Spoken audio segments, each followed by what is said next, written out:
ആ രാത്രി കോട്ടയം റെയിൽവേ സ്റ്റേഷനിലെ ഓട്ടോ ഡ്രൈവറായ ജയേഷിന് പെട്ടെന്നങ്ങ് മറക്കാൻ കഴിയില്ല. തിരുവാതുക്കലിൽ പോകണമെന്ന് പറഞ്ഞാണ് ഒരു യുവാവ് ഓട്ടോയിൽ കയറിയത്. യാത്രക്കിടെയും ഒന്നും സംസാരിച്ചിരുന്നില്ല. തുടർന്ന് തിരുവാതുക്കൽ കവലയിൽ അയാളെ ഇറക്കി വിട്ടു. ഒരു ദിവസം കഴിഞ്ഞാണ് അയാൾ ഒരു കൊടും കുറ്റവാളിയാണെന്ന് മനസ്സിലായത്. തിരുവാതുക്കൽ ഇരട്ട കൊലപാതകത്തിൽ ഓട്ടോ ഡ്രൈവറുടെ വെളിപ്പെടുത്തൽ കേസിൽ നിർണായകമാണ്. പ്രതിയുടെ പെരുമാറ്റത്തിൽ തനിക്കൊരു സംശയവും തോന്നിയില്ല എന്ന് ഓട്ടോ ഡ്രൈവർ ജയേഷ് ന്യൂസ് 18നോട് പറഞ്ഞു. ഇതോടൊപ്പം പ്രതി അമിത് ഒറാങ് കൊലപാതകത്തിനായി എത്തുന്ന ദൃശ്യങ്ങൾ പുറത്തു വന്നു. റെയിൽവേ സ്റ്റേഷനിൽ പ്ലാറ്റ്ഫോം ടിക്കറ്റ് എടുക്കുന്ന CCTV ദൃശ്യങ്ങളാണ് പുറത്തു വന്നിരിക്കുന്നത്.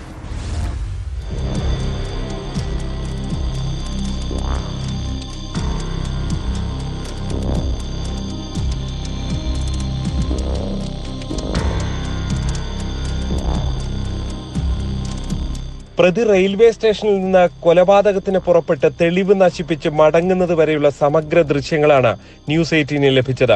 റെയിൽവേ സ്റ്റേഷനിലെത്തി പ്ലാറ്റ്ഫോം ടിക്കറ്റ് എടുക്കുന്നത് ദൃശ്യങ്ങളിൽ വ്യക്തം.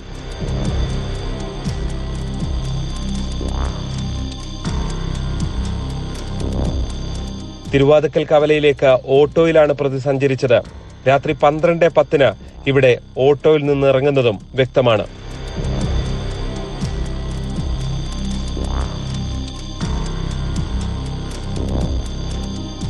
പിന്നീട് അരമണിക്കൂറോളം പ്രതി കാത്തിരുന്നു.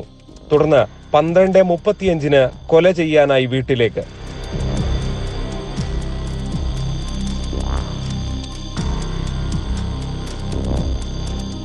കൊലപാതകത്തിന് ശേഷം 3:42 പ്രതി പുറത്തേക്ക് പോകുന്നത്.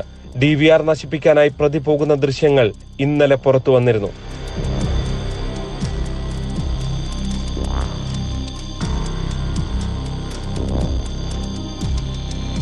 കേസിലെ നിർണായക സാക്ഷിയായ ഓട്ടോ ഡ്രൈവർ ജയേഷും സംഭവത്തെക്കുറിച്ച് ന്യൂസ് 18നോട് പ്രതികരിച്ചു.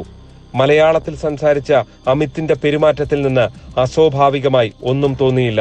മലയാളം സംസാരിച്ചത്, പിന്നെ ഒരാളെ ഉള്ളതെന്ന് പറഞ്ഞാൽ ഏകാത്മി എന്ന് ഹിന്ദിയിലാണ് പറഞ്ഞത്. അപ്പോൾ നമുക്ക് ആളുടെ വേഷം കട അന്നേരം ഒരു കുഴപ്പമൊന്നും തോന്നില്ല. ഒരു ജെന്റിൽമാൻ ലുക്ക്, ഒരു കാച്ചട്ടയും പെർമുട, നല്ല ബനിയൻ, അതൊക്കെ ഇട്ടേ. CCTV ദൃശ്യങ്ങൾക്ക് പുറമെ നിർണായകമായ വിരലടയാളങ്ങളും പോലീസ് കണ്ടെടുത്തിട്ടുണ്ട്.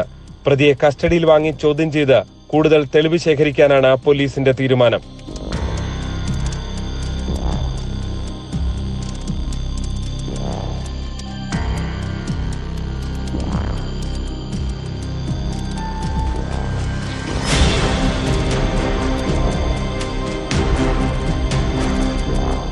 G. ശ്രീജിത്ത്, ന്യൂസ് 18 കോട്ടയം.